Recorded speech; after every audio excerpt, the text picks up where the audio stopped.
Hi everyone, Richard here at Calvin Wazoo, where I encourage you to be an idiot. Just be yourself. And I'm gonna have some weekend spins. I've been listening to quite a bit of music here, in part as preparation for a show that I'm going to go see tomorrow night. But this all began, this listening began last night and carried on into today.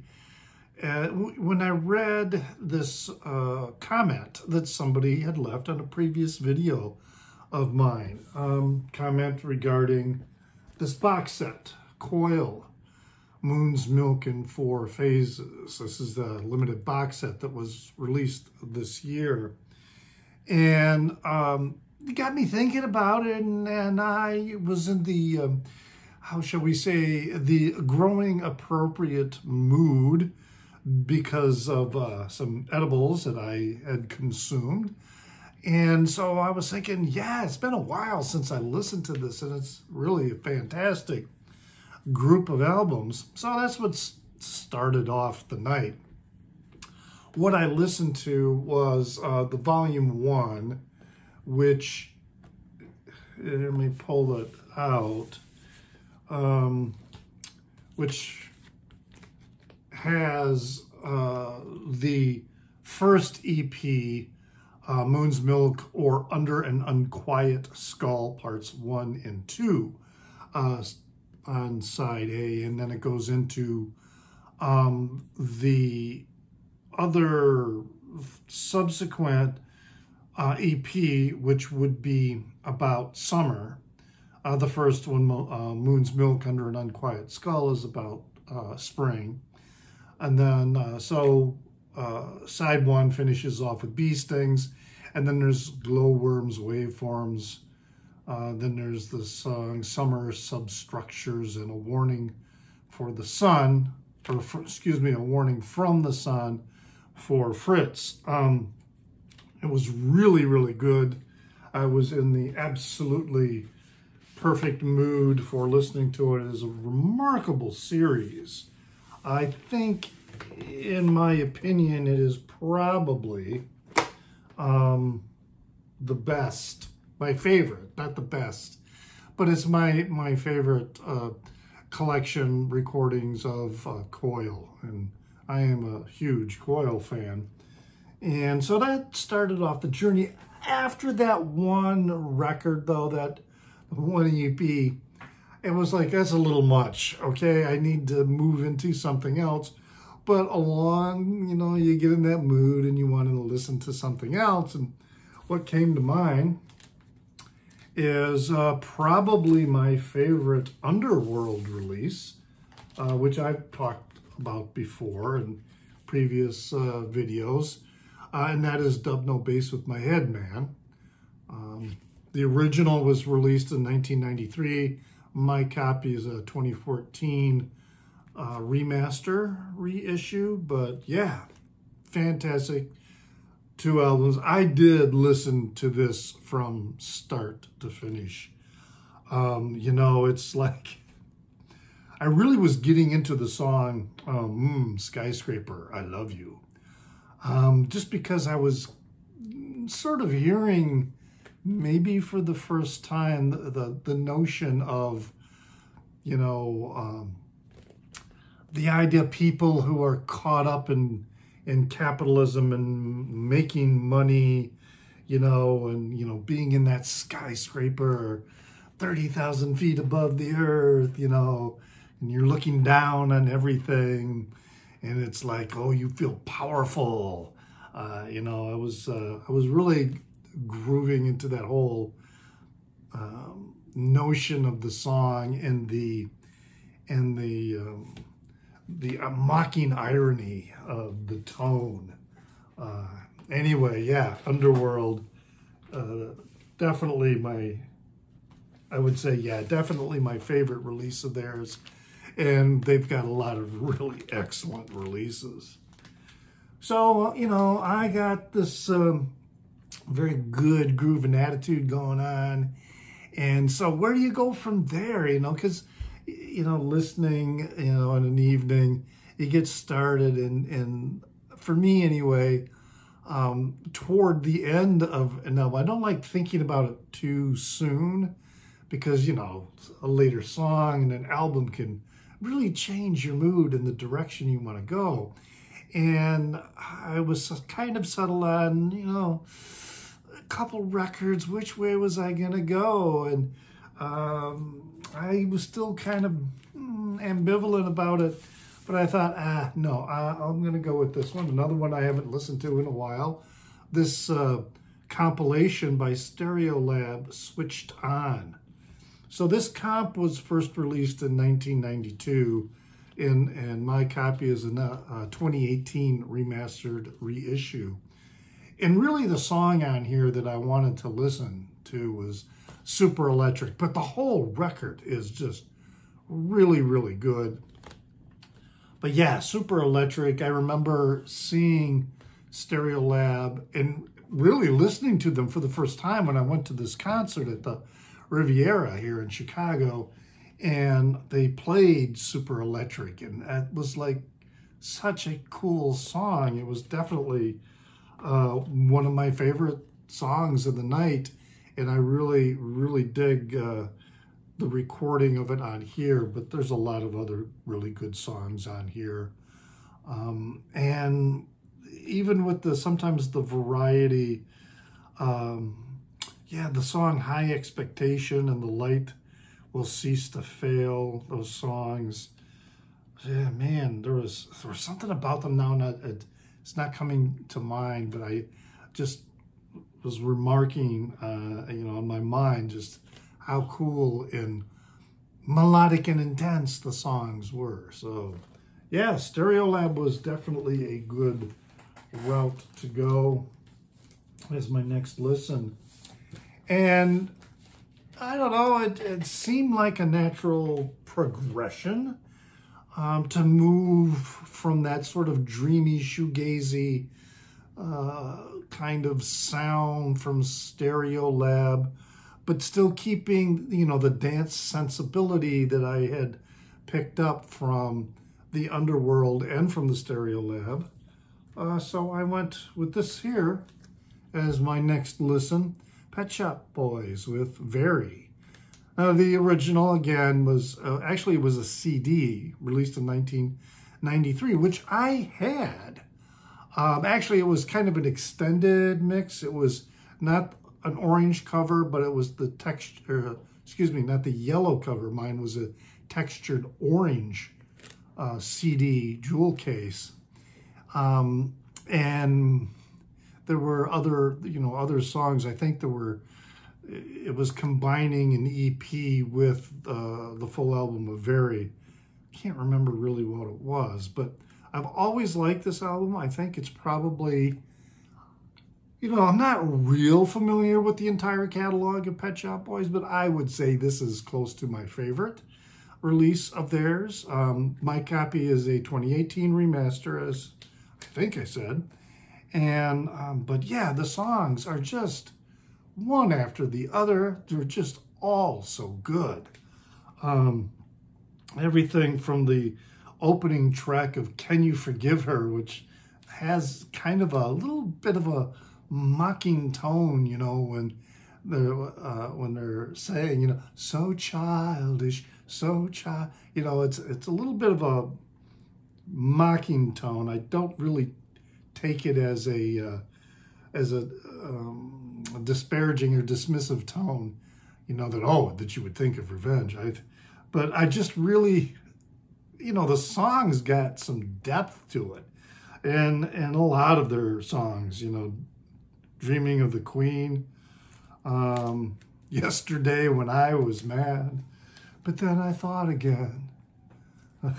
It's just, great, great, great songs on that release. Yeah, definitely my favorite. And then the next album I started thinking of, which actually made good sense, because, it was, we're taking the dancey sensibility, and the shoegaze kind of drone kind of feeling, going on with what I was, in the mood for. And so I pulled out this record, Man on Man, Provincetown, which, we reviewed on the Gunkles a while back. This is on this baby blue vinyl. And it was great because, you see, tomorrow I am going to go see Man on Man here in Chicago. They're going to be the opening act for the Breeders. And so, it kind of made sense. I finished the night with this, but today I continued listening to this and also to their debut record. So the debut was released 2021, and it's just an eponymous debut. And then Provincetown was released in 2023. And Man on Man, by the way, it's Roddy Bottom, spelled with a U-M, who was of the keyboardist with Faith No More and with Imperial Teen. And then his boyfriend, Joey Holman, or Hallman, I'm not sure, who was with a band called Cool Hand Luke. And yeah, I just love the whole dancey drones, shoegaze, alternative rock vibe of what they create.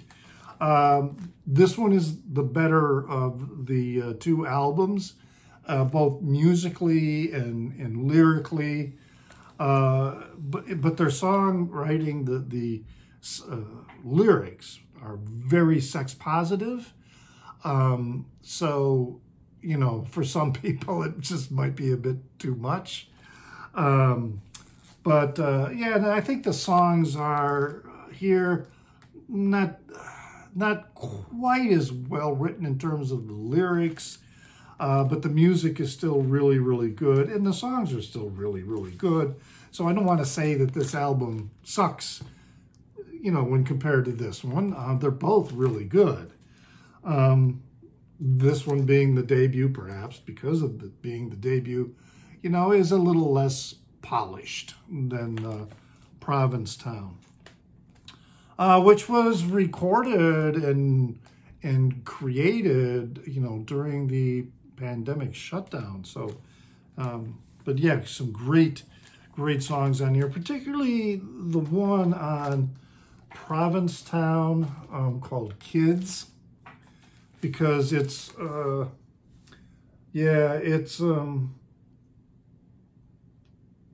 listen to kids. Take a minute to listen to kids, because the grown-ups are kind of a letdown.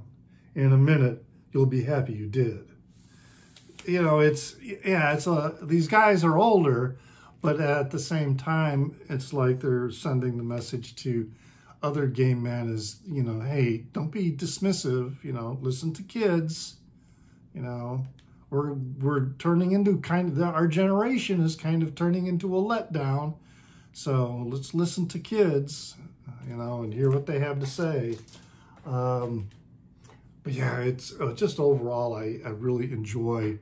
It is a very smooth combination of, like I say, the dance sounds and shoegaze, drone, and synth-pop, and then all with these very gay, sex-positive lyrics. It's just excellent.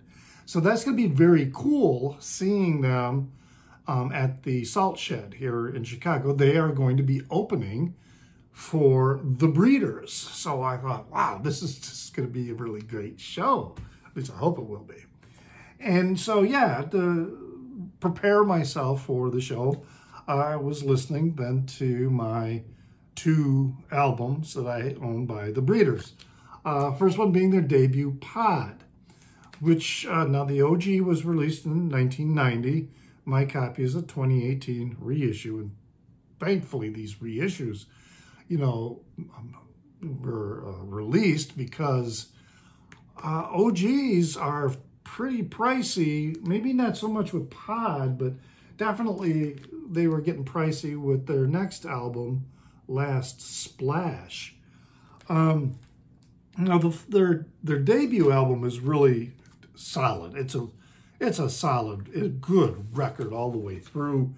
Yeah, on the credits, it says Shannon Dalton providing some vocals and drums.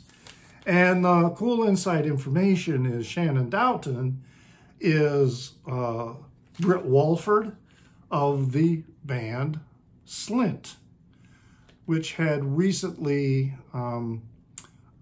at the time of this particular record, they had disbanded because of, well, I talk about Slint in some previous videos, and you should check out the documentary Breadcrumb Trail, which you can find on YouTube and watch on YouTube, because Slint's a fascinating band, and it's a fascinating story that they made 2 albums and never toured really those albums.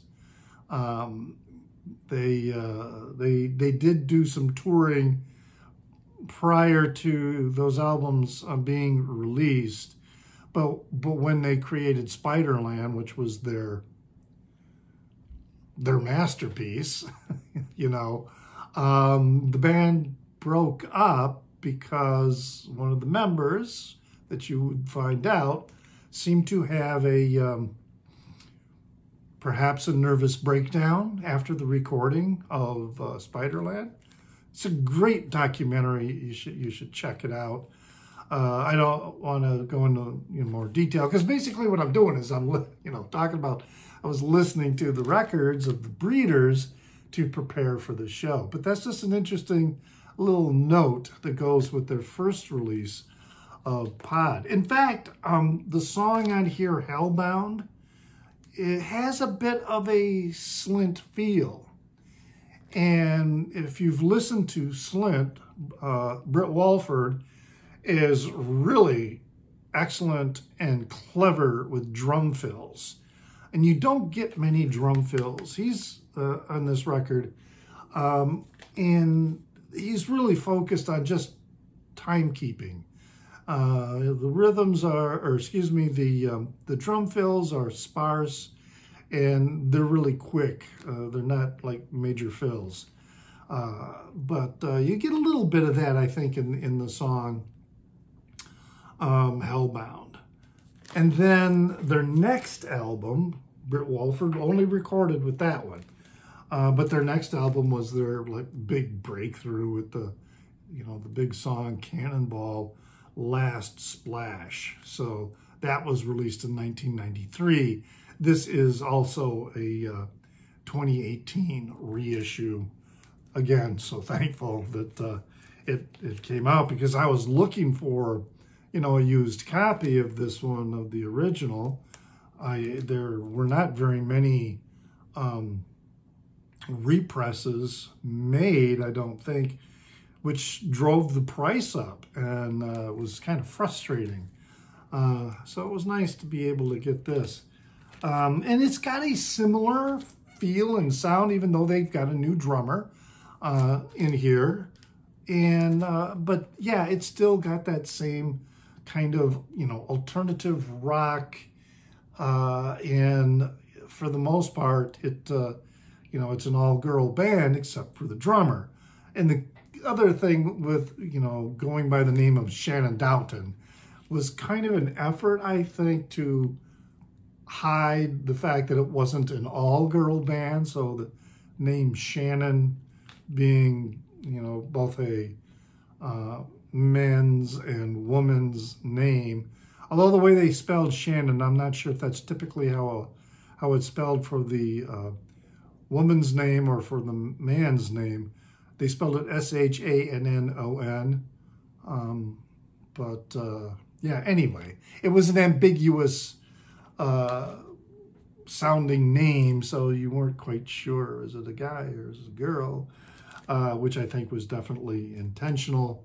But then they had got a new drummer for this record. Yeah, I've got to listen to this some more, because I do like preparing myself, and in a manner of speaking.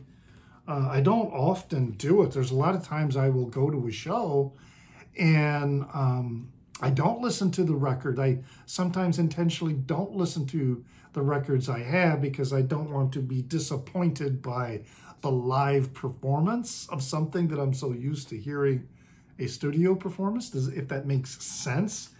But yeah, I really wanted to refamiliarize myself with the music of both of them and prepare for the show. I'm really excited about seeing the two. I think it's a great combination because of the similarity in musical styles.